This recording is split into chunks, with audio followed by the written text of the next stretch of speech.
All right, diving into a case today that's as intriguing as it is heartbreaking. The story of Elisa Lam.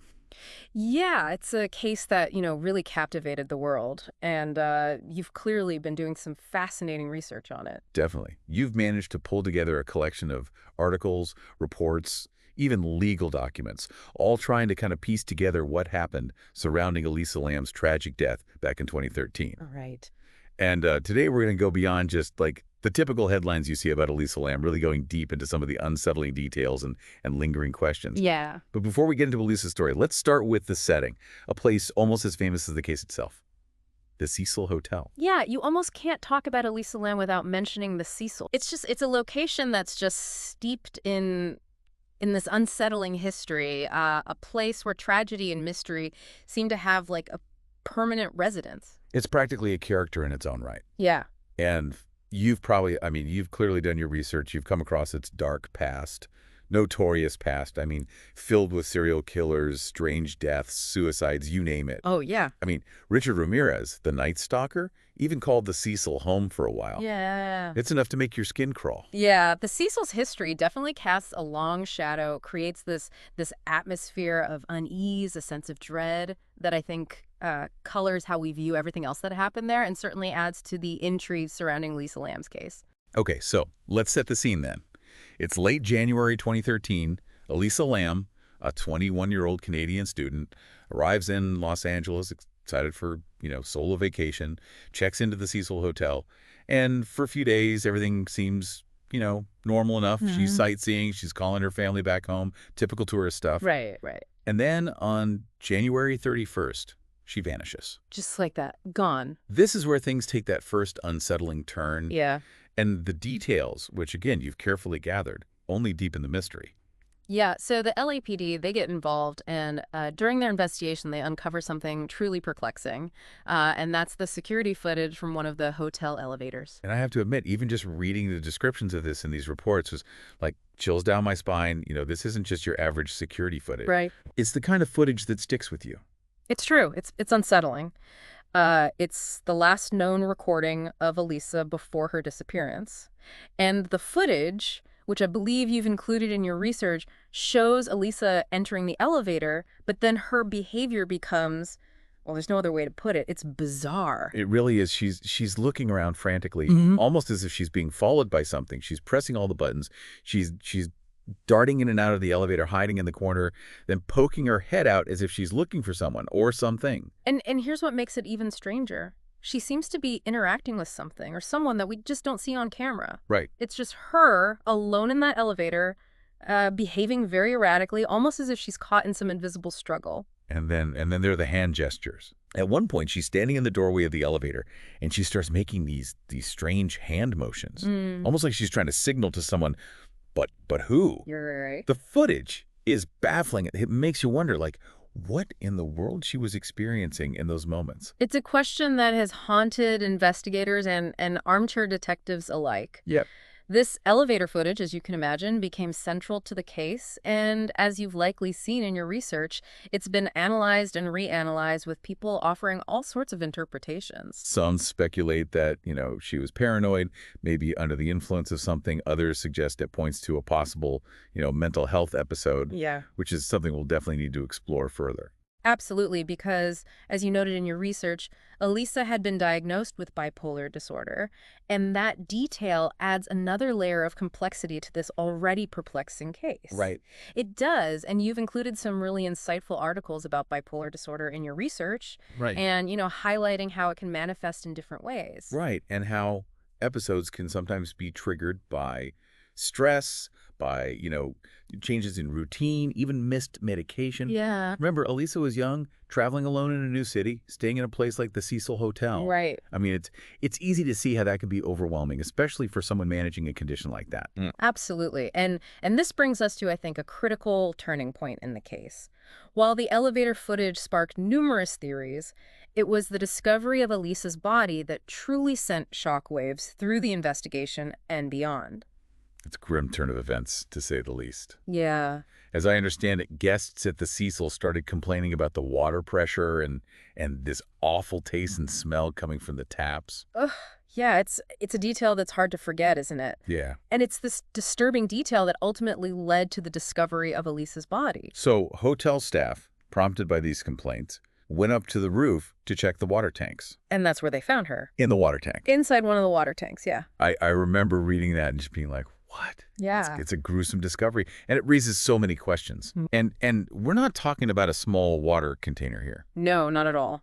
These are... Industrial-sized water tanks. Yeah, right. Often difficult to access, secured with these heavy lids. The logistics of how she ended up there are unbelievable. Yeah, incredibly perplexing. You included some really good descriptions, I think, of the hotel layout in your research. Right.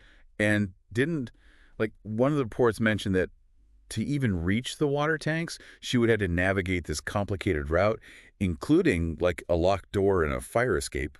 That's right. It wouldn't have been easy, No. especially if she was alone, as the elevator footage seems to suggest. And as you pointed out, there's the issue of the water tank lid. Yeah. I mean, those things are heavy. How could she have moved one on her own? It's this question, this how of it all, that has fueled so much speculation. Absolutely. Yeah. And it's important to note that the autopsy report, which you've thoughtfully included in your research, only adds to the complexity of the case. The report, as I recall, concluded that the cause of death was accidental drowning. That's right.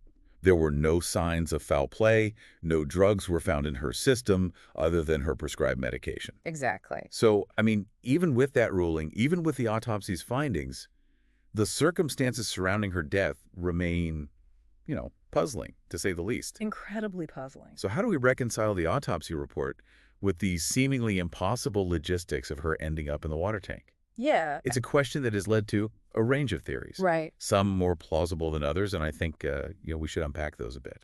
Let's unpack those. And I think it's only fair that we start with the theory that directly relates to Elisa's bipolar disorder. Right, because this diagnosis, as you highlighted earlier, adds another layer of complexity to the case. It does.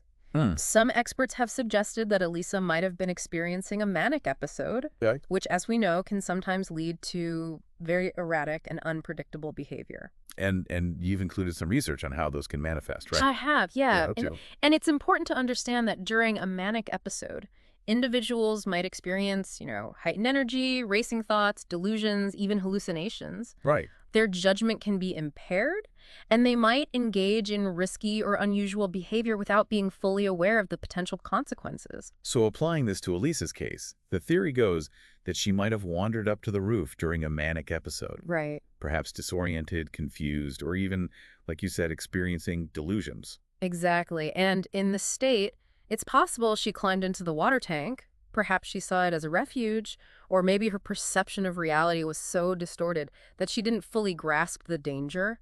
It's a heartbreaking thought, but it's one possible explanation. Yeah. However, even if we consider this theory, it still doesn't fully address all the logistical challenges. You're right. Even if we accept that Elisa's bipolar disorder played a role, it doesn't entirely explain how she overcame the physical obstacles to reach the tank in the first place. Right. And this is where the investigation, as you've likely discovered in your research, takes some interesting turns. It does, because in addition to the accidental drowning theory, you've also gathered information on other possible explanations, right? I have, and one of the most compelling, at least from a legal standpoint, is the theory of negligence on the part of the Cecil Hotel itself. Ah, yes. You're talking about the wrongful death lawsuit filed by Elisa's parents. Right.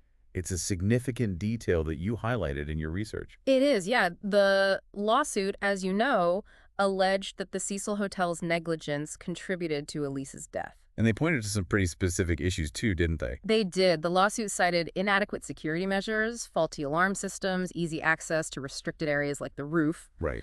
Essentially, they argued that the hotel failed to provide a safe environment for their guests and that this negligence ultimately led to Elisa's tragic fate. It's a serious accusation. What was the hotel's response? The Cecil Hotel, as you might expect, denied any wrongdoing. Right. They argued that they had taken reasonable security measures and that Elisa's death was a tragic accident, but not the result of their negligence. Okay. The lawsuit was eventually dismissed, but not before it raised serious questions about the hotel's safety protocols. It's a reminder that even in a place like the Cecil, with its dark history, there are real-world responsibilities. Right.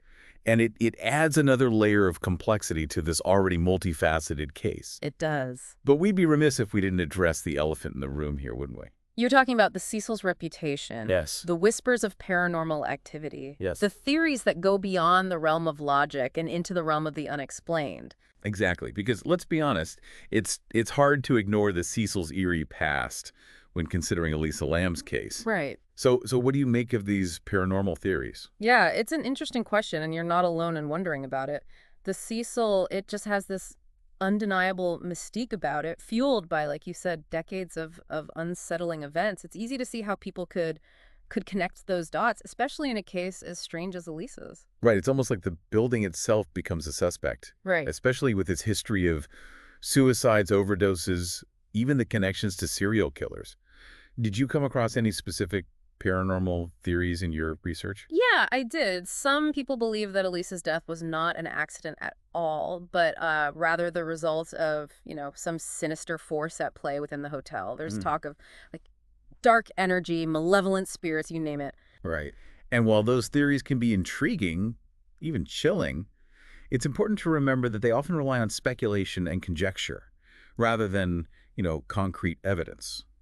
It's a good point. It's easy to get kind of swept up in the mystery and the intrigue, but I think, we have to kind of always bring it back to the facts, the evidence we have, and what we can reasonably conclude from them. Right. And I think it's also important to remember that at the heart of this case, beyond the theories and the speculation, is a real human tragedy.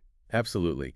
It's easy to get lost in the details of the case, the theories, the unsettling location, but we must remember that a young woman struggling with a complex mental health condition went on vacation and never returned home. Right. That's the real tragedy here. It is, and regardless of what truly transpired at the Cecil Hotel, that's a loss that deserves our empathy and our respect. Absolutely. And it underscores the importance of understanding mental health, the challenges that people face, and the need for support and compassion. You've touched on something crucial there. This case highlights how, even with medication and support, managing a condition like bipolar disorder can be incredibly difficult. And it reminds us of the devastating consequences that can occur when mental health struggles are misunderstood or ignored. So where do we go from here? I mean, we've explored the facts, we've examined the evidence that you've gathered, we've unpacked the various theories surrounding Elisa Lam's death, but the truth, as we've discussed, remains elusive. It does, and that's part of what makes this case so compelling, so frustrating, and so tragic, all at the same time. We're left grappling with this uncertainty, with more questions than answers. Right. What truly happened in that elevator? How did Elisa end up in that water tank? Was it a tragic accident, a result of her condition, or something else entirely? These are questions, unfortunately, we may never have definitive answers to. It's true, and maybe in a way that's okay. Maybe some mysteries aren't meant to be solved. Right. Maybe the most important thing is to remember Elisa Lam, to acknowledge her struggles, and to approach this case and others like it with sensitivity and a commitment to understanding the complexities of mental health. Well said, and perhaps that's the most valuable takeaway from this deep dive. Yeah. Sometimes, despite our best efforts to investigate, analyze, and understand, some mysteries endure. The Elisa Lam case is a stark reminder that truth can be elusive, and that sometimes the most important thing is to approach complex situations with empathy, respect, and a willingness to acknowledge the limits of our understanding. Well, on that note, we come to the end of our deep dive into the Elisa Lam case. It's a story that certainly stays with you, prompting reflection, compassion, and a sense of profound sadness for a life lost too soon.